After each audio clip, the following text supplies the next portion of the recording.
안녕하세요. 시니어를 위한 꼭 필요한 정보 백세톡톡입니다. 물가는 끝없이 오르고 생활은 갈수록 팍팍해집니다. 마트 장바구니는 점점 가벼워지고 통장은 언제나 빠듯합니다. 정부 정책이 있다고는 하지만 정작 내가 해당되는지 몰라서 혜택을 놓치는 경우도 많습니다. 2026년 정부 예산이 발표되었는데 올해보다 54조 7천억 원 늘어난 총 728조 원, 증가율로는 8.1%에 달합니다. 그래서 오늘은 내년 예산에 반영된 복지와 지원 제도 중 우리 삶에 직접적으로 도움이 되는 핵심 내용을 정리해드리겠습니다. 조건만 맞으면 누구나 활용할 수 있는 제도들이니 이 시간 꼭 함께 해주시기 바랍니다. 본격적으로 시작하기 전에 구독과 좋아요, 알림 설정까지 부탁드립니다. 먼저 가장 많은 분들의 관심을 받는 교통비 지원 제도입니다. 내년부터는 교통비 부담을 크게 줄일 수 있는 정액 패스 제도가 시행됩니다. 청년들이나 어르신, 저소득층, 다자녀 같은 경우에는 한 달에 55,000원짜리 K패스를 사용하면 최대 20만원까지 지하철이나 버스를 이용할 수 있다는 겁니다. 기타 일반인 같은 경우에는 한 달 62,000원 내면 20만원까지 혜택 볼 수 있고요. 여기에 GTX나 광역버스까지 포함하게 되면 한 달에 9만원, 10만원 내고 20만원까지 이용할 수 있다는 겁니다. 최대 20만원까지 버스와 지하철을 자유롭게 이용할 수 있습니다. 특히 청년, 어르신, 저소득층, 다자녀 가구는 더 낮은 가격으로 이용할 수 있어 교통비 절감 효과가 매우 큽니다.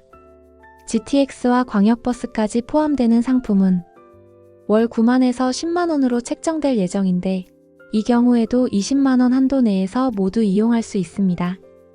출퇴근이나 이동을 위한 교통비가 부담됐던 분들께는 생활 전반의 교통비를 한 번에 해결할 수 있는 가장 실질적인 지원책이라 보시면 됩니다.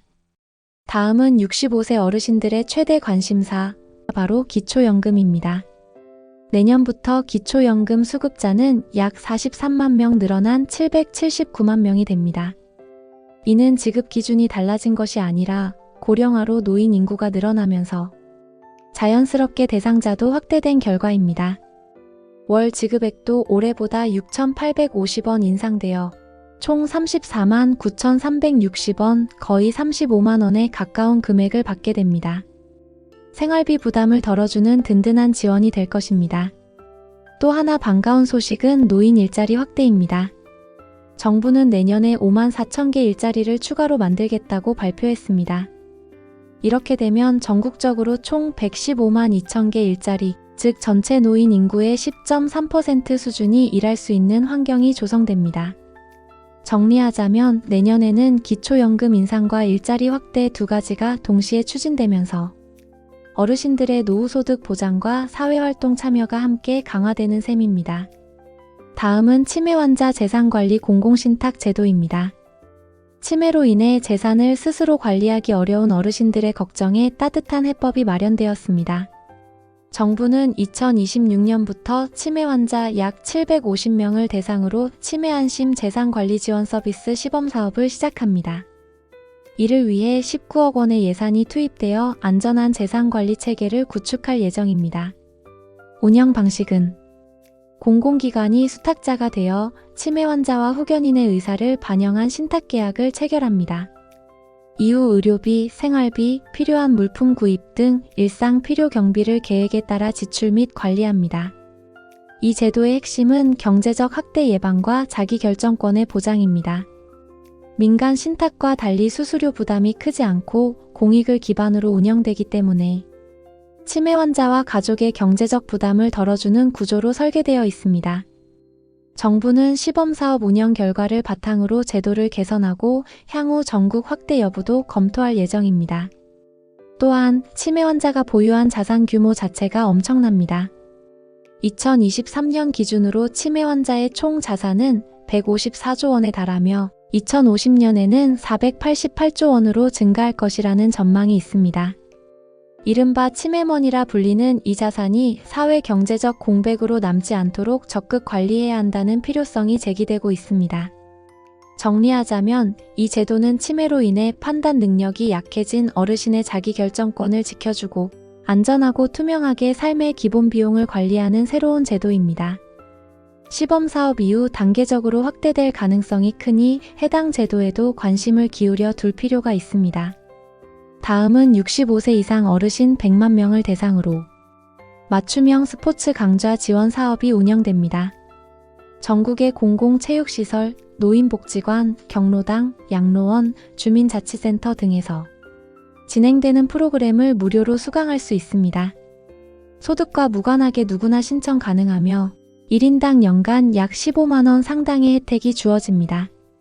정부는 약 75종의 강좌 프로그램을 마련할 예정입니다.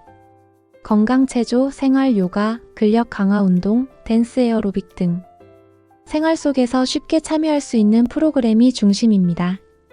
내년부터는 어르신 누구나 거주지 근처 복지관이나 체육시설만 찾아가면 무료로 건강을 챙길 수 있는 기회를 잡을 수 있다는 뜻입니다. 꼭 기억해 두셨다가 활용하시길 권해드립니다. 다음은 점심 식사비 지원입니다. 내년부터는 정부가 한 달 최대 4만 원까지 점심값을 지원합니다. 이 사업의 공식 명칭은 든든한 점심밥 사업으로 처음 도입되는 신규 제도입니다. 총 79억 원 규모 예산이 배정되어 우선 시범 지역부터 운영을 시작합니다. 내용을 보시면 아침 식사는 한 끼 1,000원으로 제공, 점심 식사는 외식 업종 이용 시 본인 결제 금액의 20% 할인을 받을 수 있습니다. 시범 지역부터 시작되기 때문에 어느 지역이 선정되는지 결과가 나오면 바로 전달해 드리도록 하겠습니다. 마지막으로 내년부터는 여행 경비 최대 20만 원을 환급받을 수 있는 제도가 시작됩니다. 정식 명칭은 인구 감소 지역 여행 지원 사업으로 여행비의 절반을 지역 사랑 상품권으로 돌려받을 수 있습니다. 정부는 우선 20개 지자체에서 시범 운영을 시작하고 이후 성과에 따라 점차 확대할 계획입니다. 총 65억 원 규모 예산이 배정된 상태입니다. 다만 아직 어떤 지역이 시범 사업에 포함될지는 확정되지 않았습니다. 예산이 최종 확정되면 공모 과정을 거쳐 발표될 예정입니다. 따라서 내년에 여행을 계획하고 계신다면 내가 가는 곳이 시범 지역인지 반드시 확인하시고 해당된다면 여행비 20만 원을 아끼는 기회 꼭 챙기시기 바랍니다. 현재 전국적으로 84개 지역이 인구 감소 지역으로 분류되어 있으니 시범 지역 발표 소식은 놓치지 말고 확인해 두셔야 합니다. 오늘은 국무회의에서 의결된 2026년 복지 예산안을 정리해 드렸습니다. 내년 예산에는 교통, 식비, 여행, 연금, 건강, 돌봄, 생필품까지 생활 곳곳에서 체감할 수 있는 지원책이 담겨 있습니다. 조건과 시기를 잘 확인하셔야 놓치지 않고 혜택을 챙기실 수 있습니다. 앞으로 각 사업의 시행 시기와 지역이 구체적으로 발표되면 더 빠르고 정확하게 다시 알려드리겠습니다. 또 여러분께 꼭 필요하다고 생각되는 복지 서비스가 있다면 댓글로 적어주시면 정책 개선에 힘이 됩니다. 오늘 영상이 도움이 되셨다면 구독과 좋아요, 알림 설정 부탁드리겠습니다. 감사합니다.